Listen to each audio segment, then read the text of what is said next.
topic that we're going to be talking about today is interrupt service routine in microprocessors and microcontrollers. Before we come to what an interrupt service routine is, let us see what an interrupt is. An interrupt is the method of creating a temporary halt during program execution to access the microprocessor. And the microprocessor will respond back to the interrupt with a function that is being defined under a term called as interrupt service routine, which we are going to be discussing in this PPT, which is a short program to instruct the microprocessor on how to handle the interrupt. So when CPU is executing a program, this interrupt will break the normal sequence of execution of the instructions and the program gets diverted, or the processor diverts the execution to the interrupt that occurred. Once the execution of that interrupt has been completed, we can resume back with the instruction of the program that was earlier halted temporarily. So after executing ISR, the control transfers back to the main program which was being executed at the time of interruption.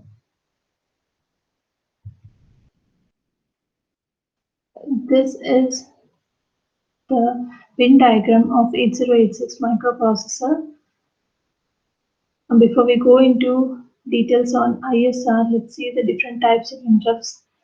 The interrupts are basically classified into hardware interrupts and software interrupts. And as you can see in the diagram, the hardware interrupts are being divided into two. We have it mentioned as maskable interrupts and non-maskable interrupts. Two pins are being dedicated for handling these two interrupts. One is the non-maskable interrupt itself, pin number 17, and the other one is a maskable interrupts, INTR. Now, what are hardware interrupts? Hardware interrupts are an external interrupt or an external device or a signal. It interrupts the processor from outside is known as a hardware interrupt. And the pins that affect these interrupts are either NMI or INTR. Of this, NMI is a non-maskable interrupt, and as a result, as soon as a signal gets enabled through this pin, whatever be the work or execution done by the processor has to stop and give priority to this non-maskable interrupt. While in the case of the pin INTR or pin number 18, since it's a maskable interrupt, if the processor is executing a program which is of higher priority, INTR will be masked, and only after where the microprocessor has completed its current execution will it consider this particular interrupt. Let's see what a software interrupt is. A software interrupt is generated internally by the processor circuit or by the execution of an interrupt instruction. So these interrupts, they are caused by writing the software interrupt instruction int n. So this n represents the value from 0 to 255. So when we say from 0 to 255, what does it mean? It means that there are totally 256 interrupts which can be invoked by the software. And these 256 interrupts are numbered from 00 to f of h.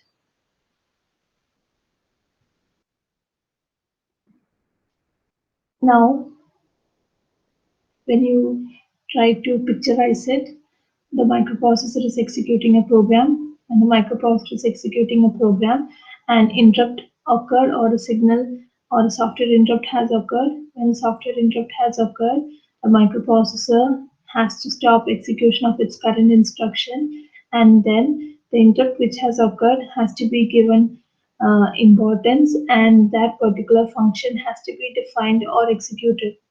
So when an interrupt is being called, it has a predefined function. that is called as a interrupt service routine. And this interrupt service routine is being stored in a location in the main memory. So all that has to be done is identify which is that address location. So in order to identify that address location, we take the help of a table called as the interrupt vector table. So what does this interrupt vector table do? The interrupt vector table will be storing the address of all the ISRs of the 256 interrupts that we spoke about. Okay, so this interrupt vector table consists of the ISRs, address of the interrupt service routines of the 256 interrupts. And each ISR address is a combination of the code segment and the instruction pointer. As you have already studied earlier, while we try to address any location in the memory bank, the physical address is calculated from these two parts. The first one is the segment address, or in this case, it's a code segment, and the second one is the offset. And in this case, it's an instruction pointer.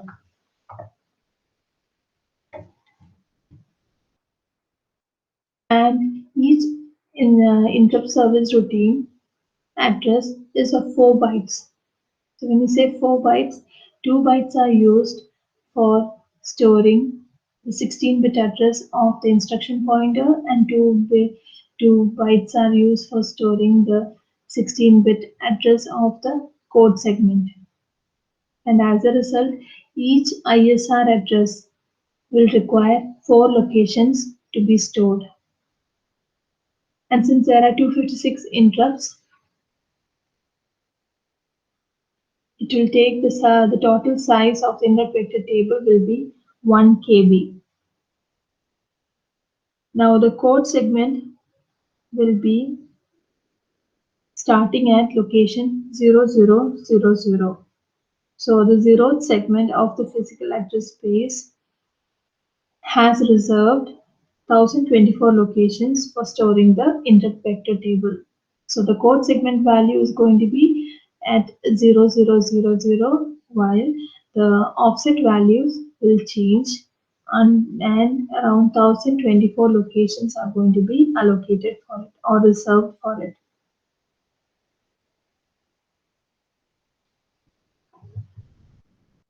Now this is the interrupt service routine, and as we have already mentioned, we have 256 types of interrupts from type 0 to type FF. And as you can see, each interrupt is consisting of 2 blocks over here. These 2 blocks are the addresses of the ISR related to that corresponding interrupt. So if you take type 0 interrupt, this type 0 interrupt, its corresponding address, that is the address of the ISR, is stored in this corresponding vector table. The code segment and the instruction pointer, both are of 16 bits, and since in the market or in commercially the memories are usually of 8 bits storage capacity, and as a result, if you want to store the 16-bit data, you need to use 2 locations, and that's the reason the code segment and the instruction pointer will be having 2 bytes or will be accessing 2 bytes. Hence, when you call an ISR, 4 locations are going to be dedicated for it. And as you can see on the right hand side, each interrupt is defining what functionality is being used or what functionality is being defined by that particular interrupt. So the first 1 KB of memory is being reserved for the interrupt vector table, and the actual physical address starts at 0000H to 003FFH. In order to calculate the address, or in order to identify where in the interrupt vector table the corresponding interrupt's ISR is, we need to calculate the address of the interrupt vector table.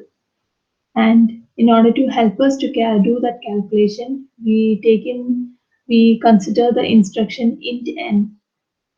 So here, this n or the interrupt value will be multiplied by 4, and this will give you the instruction pointer value or the offset value and the code segment value. As we all know, for the code segment has been defined at the 0th location, so there's not going to be any change in that. Only the offset values are going to keep changing, and hence we can perform the interrupt service routine. Once we have identified the locations inside the interrupt vector table. So in the following PPTs, we'll be looking at how this calculation is being done and how you are able to identify at which location in the interrupt vector table the ISR's addresses are stored. This is an overall interrupt service sequence. So what is being done over here is that an interrupt of 21H is interrupted the processor, and during this time the contents of the instruction point and the code segment will be pushed into the stack, and once they're pushed into the stack, then after we have found out the ISR of the interrupt from the interrupt vector table, the corresponding code segment and the IP segment's value will be loaded, and the control will be transferred to the ISR. Now, once ISR has been executed, when do we know when the ISR has completed execution is when the instruction IRET has completed execution.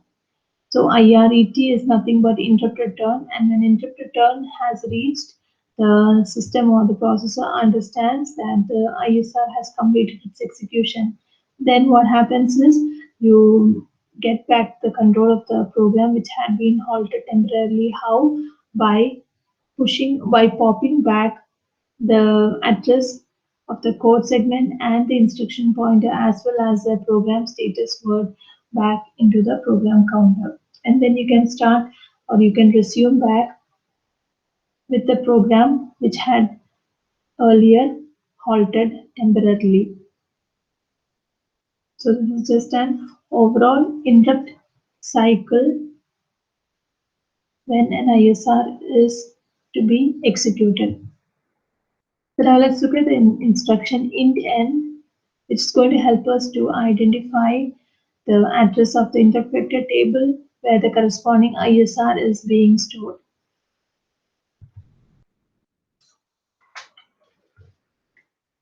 The int n instruction, as we have said, there are 256 interrupts are being defined from 00 to f of h. So this n represents the number from 00 to ff. So when an interrupt instruction is executed, the interrupt is being multiplied by 4, and the contents of IP and CS of the interrupt service routine will be taken after calculating the offset address. Here the segment value or the code segment value is going to be 0000, while the IP value will be based on the calculation that is being performed over here. Now let's see how the code segment and the instruction pointer are being arranged. So here an example is given, int 20h.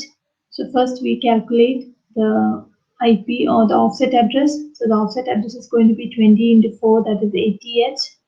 Next what we're going to do is we're going to be defining or identifying the location in the interrupt vector table. So first we are going to look at the address of IP, the lower byte and then the higher byte. Then we're going to look at the lower byte of the code segment and the higher byte of the code segment. So where do we start from? You'll start from 0000 colon. You've got the offset address of the instruction pointer, that is 0080h. Next you're going to increment by 1, and that location is going to be storing the higher byte of the instruction pointer. Similarly, the next two locations are going to be used for storing the address of the code segment. That is, the lower byte will be read in first, and then the upper byte or the higher byte will be considered. This picture is a representation of what we just said previously. So this is a memory, and we have the address locations. So what happens is that once you have calculated the offset value, you can start accessing the interrupt vector table. So the four consecutive locations will be used to address a ISR. So 4 bytes are required for accessing an ISR. So what happens over here is the 0080 location will be consisting of the instruction pointer's lower byte address. Similarly, the rest is 68-bit data, or to complete the 16-bit instruction pointer value, the higher byte will be stored in the next consecutive location at 0081. Similarly, for the code segment, the lower byte will be loaded into 0082 and the higher byte will be loaded into 0083. And that is what is being shown in this particular diagram also. We've just splitted it up and written it. First, we have the code segment. This code segment consists of the higher byte and the lower byte. Similarly, we have the instruction pointer, which also consists of the higher byte and the lower byte. Let's see an example of how we can calculate the instruction vector address. So the question or what is being given over here is you have identified what type of interrupt we are being given, that is int n. Here in this case it is int 7, and also the ISR address is being provided. The address of type 7 interrupt is being provided where you can access from the main memory. So now what we have to do is we have to identify where in the vector table and in what order are these addresses placed. Okay, so first we have to do is we have to identify in the vector table where is the address corresponding to type 7 interrupt. You have to identify the locations, and you also have to identify which bits or which byte is going to be loaded into which location. So for that, first let us calculate the IP offset value. So here 7 into 4, you're getting it as 1CH. So our starting address of the interrupt vector table is going to be, the code segment is going to be at 0000, and the IP offset value is going to be at 001CH. As you can see, first we have identified the lower byte, or we have identified the first address of the interrupt vector table where the ISRs are going to be stored. So first the lower byte of the instruction pointer is going to be read in, that is 14. And after that, you increment by 1 and then you go to the next location at 001D. There the upper byte of the instruction pointer is going to be available, that is 13. So from this, the 16-bit instruction pointer value or address has been identified. Next location 001E will contain the lower byte of the code segment, and then the next location 001F will consist of the higher byte of the code segment. So now when you answer the question as where and in what order the addresses are being stored, the answer you can give is in this manner. So it will be starting at location 000:001C, and it will take 4 bytes. So since it takes 4 bytes, you will end at 000:001F. And where is the data, or in what order is it being stored? The lower byte of the IP is first moved in or is stored, then the higher byte of the IP is stored, then the lower byte of the code segment and the higher byte of the code segment is being stored. So this is how you identify an address of an interrupt service routine for the interrupt that has temporarily halted the program execution. of the microprocessor, and this interrupt service routine is going to define or execute the function for that corresponding interrupt, and then the program can return back to the main program execution which had been stopped. Thank you.